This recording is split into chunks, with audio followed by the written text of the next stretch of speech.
Malankara orthodox സഭയുടെ managing committee മെമ്പറായിരുന്ന Malankara Varghese എന്നറിയപ്പെടുന്ന Shri TM. വർഗീസിന്റെ വധം നടന്നിട്ട് ഇപ്പോൾ പല വർഷങ്ങൾ കഴിഞ്ഞിരിക്കുകയാണ്. അതിൽ CBI അന്വേഷണം നടത്തി ഒരു കുറ്റപത്രം കോടതിയിൽ സമർപ്പിച്ചിട്ടുണ്ട്. എന്നാൽ അതിൽ പ്രധാന പ്രതികളെ ഒഴിവാക്കിക്കൊണ്ടുള്ള ഒരു കുറ്റപത്രം ആണ് CBI സമർപ്പിച്ചിരിക്കുന്നത് എന്ന രീതിയിൽ ശ്രീ മലങ്കര വർഗീസിന്റെ വിധവ വീണ്ടും ഒരു തുടരന്വേഷണം ആവശ്യപ്പെട്ടുകൊണ്ട് കീഴ്ക്കോടതിയിൽ സമർപ്പിച്ചിരുന്ന ഹർജിയിൽ അനുകൂലമായ ഉത്തരവ് നൽകിയിട്ട് പല കാലങ്ങൾ കഴിഞ്ഞു. മറ്റ് പല കേസുകളിലും എന്ന പോലെ ഈ കേസിലും CBI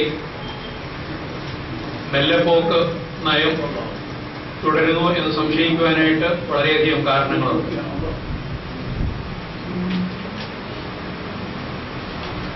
കാരണം ജുഡീഷ്യറിയുടെ ചരിത്രത്തിൽ ഒരു കൊലപാതക കേസിലെ ഒന്നാം പ്രതിയായിട്ട് കുറ്റപത്രത്തിൽ പേര് ചേർക്കപ്പെട്ടിരിക്കുന്ന ആളെ ഒരു ദിവസം പോലും കസ്റ്റഡിയിലെടുത്ത് ചോദ്യം ചെയ്യാതിരിക്കുക എന്നുള്ള ഒരു നടപടി ഇതേവരെ കേട്ടുകേൾവിയില്ലാത്ത ഒരു കാര്യമാണ്. കൊലപാതക കേസിലെ ഒന്നാം പ്രതി ഒരു ദിവസം പോലും പോലീസ് കസ്റ്റഡിയിൽ അല്ലെങ്കിൽ ജുഡീഷ്യൽ കസ്റ്റഡിയിൽ ചോദ്യം ചെയ്യലിന് വിധേയനായിട്ടില്ല. മാത്രമല്ല CBI കോടതിയിൽ സമർപ്പിച്ചിരിക്കുന്ന കുറ്റപത്രത്തിൽ തന്നെ ഈ കൊലപാതകത്തിന് വാടക കൊലയാളികൾക്ക് കൊടുത്തിട്ടുള്ള പണം അങ്കമാലി ഭദ്രാസന മെത്രാപ്പോലീത്ത കൂടിയായ യാക്കോബായ വിഭാഗത്തിന്റെ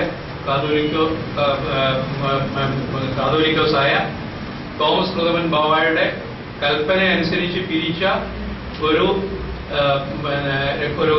സഹായ നിധിയിൽ നിന്നാണ് ഉപയോഗിച്ചിരിക്കുന്നത് എന്ന് പറയുന്നുണ്ട്.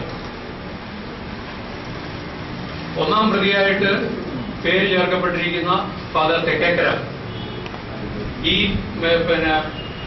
ബാവായുടെ ശമ്പളക്കാരനാണ്. അദ്ദേഹത്തിൽ നിന്ന് ശമ്പളം പറ്റുന്ന ഒരു വൈദികനാണ് ഇതിലെ ഒന്നാം പ്രതി.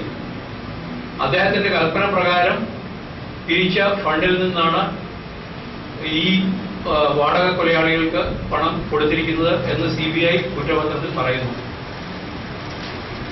അപ്പോൾ ഈ മേൽപ്പട്ടക്കാരന് എങ്ങനെ ഒരു കേസിൽ നിന്നും ഒഴിവാക്കി എന്നുള്ളതിന് ഒരു തൃപ്തികരമായ വിശദീകരണം ഇതേവരെ CBI കൊടുത്തിട്ടില്ല.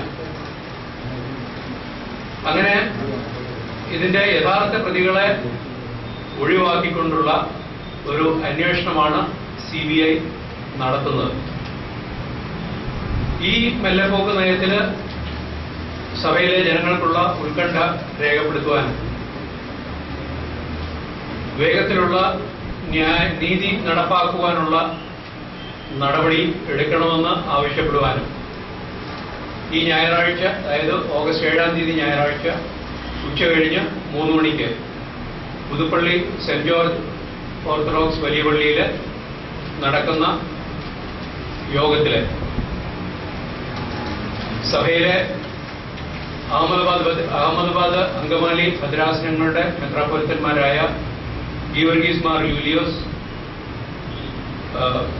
യുഹാനൻ മാർ പോളികാർപ്പസ് എന്നീ മെത്രാപ്പൊലിത്തന്മാര്, സമുദായ സെക്രട്ടറി ഡോക്ടർ ജോർജ് ജോസഫ്,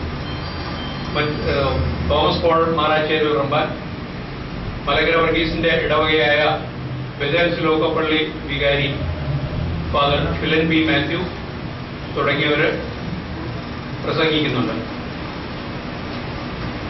അതോടൊപ്പം തന്നെ മലങ്കര വർഗീസിന്റെ സഭയുടെ രക്തസാക്ഷിയായ മലങ്കര വർഗീസിന്റെ സ്മരണയ്ക്കായിട്ട് അൽമായ വേദി ആരംഭിക്കുന്ന ചാരിറ്റി പ്രവർത്തനങ്ങളുടെ ഉദ്ഘാടനവും അഭിവന്യ പോളികാർപ്പസ് തിരുമേനി അവിടെ വെച്ച് നിർവഹിക്കുന്നതാണ്.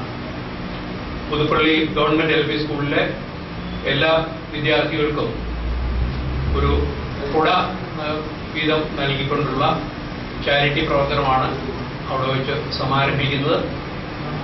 കുറച്ച് കുട്ടികൾ അവിടെ വെച്ച് സ്വീകരിക്കും, ബാക്കി കുടകൾ സ്കൂൾ അധികൃതരെ അവിടെ ഏൽപ്പിക്കും. ഇത് ഒരു ചാരിറ്റി പ്രവർത്തനം, വളരെ ചെറിയ ഒരു ചാരിറ്റി പ്രവർത്തനമാണെന്ന് നിങ്ങൾക്കറിയാം, എങ്കിൽ തന്നെയും അതൊരു തുടക്കമാണ്. ഇത്രയും പരിപാടികളാണ് ഞായറാഴ്ച 7-ാം തീയതി ഞായറാഴ്ച ഉച്ചകഴിഞ്ഞ് പുതുപ്പള്ളി സെന്റ് ജോർജ് ഓർത്തഡോക്സ് പള്ളിയിൽ വെച്ച് നടക്കുന്നത്. ഒരു അന്വേഷണ ഏജൻസി ആയതുകൊണ്ട് സ്വാഭാവികമായി ഭരണകക്ഷിയിലുള്ളവർ വിചാരിച്ചാലേ പറ്റുന്നുള്ളൂ. സമുദായാംഗമായ ഒരാൾ മുഖ്യമന്ത്രിയായിരിക്കുന്ന സംസ്ഥാനത്താണല്ലോ നിങ്ങളെങ്കിലും സംസാരിക്കുന്നത്. അത് വളരെ വിരോധാഭാസമാണ്. അല്ല, അത് പിന്നെ കേരളത്തിന്റെ ഏജൻസി അല്ലല്ലോ CBI. സമ്മർദ്ദം ചെലുത്താൻ എന്ത് പാടിരിക്കുന്നത് മുഖ്യമന്ത്രിക്ക് അങ്ങനെ കൂടെ അങ്ങനെ തോന്നണ്ടേ? CBI അന്വേഷണങ്ങൾ ഇതിനു മുമ്പ് എക്കാലം ആവശ്യപ്പെട്ടതും ഭരിക്കുന്ന സംസ്ഥാന ഗവൺമെന്റ് ആണല്ലോ. അല്ല, ഈ കേസിൽ ഗവൺമെന്റ് ആവശ്യപ്പെട്ടതനുസരിച്ചല്ല പിന്നെ CBI അന്വേഷണം വന്നത്. ഹൈക്കോടതിയിൽ മലങ്കര വർഗീസിന്റെ ഭാര്യ സമർപ്പിച്ച ഹർജിയുടെ ഫലമായിട്ട് ഹൈക്കോടതി ഉത്തരവനുസരിച്ചാണ് CBI അന്വേഷണം വന്നിരിക്കുന്നത്.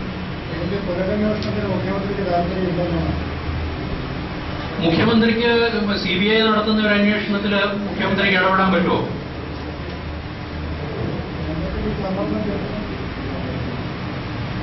അത് ഇന്ന് നിലവിലുള്ള വോട്ട് ബാങ്ക് രാഷ്ട്രീയത്തിൽ പിന്നെ ഒരുപക്ഷെ അങ്ങനെ ചെയ്യുന്നത് അദ്ദേഹത്തിന്റെ രാഷ്ട്രീയ താല്പര്യങ്ങൾക്ക് അനുരൂപമല്ലായിരിക്കാം.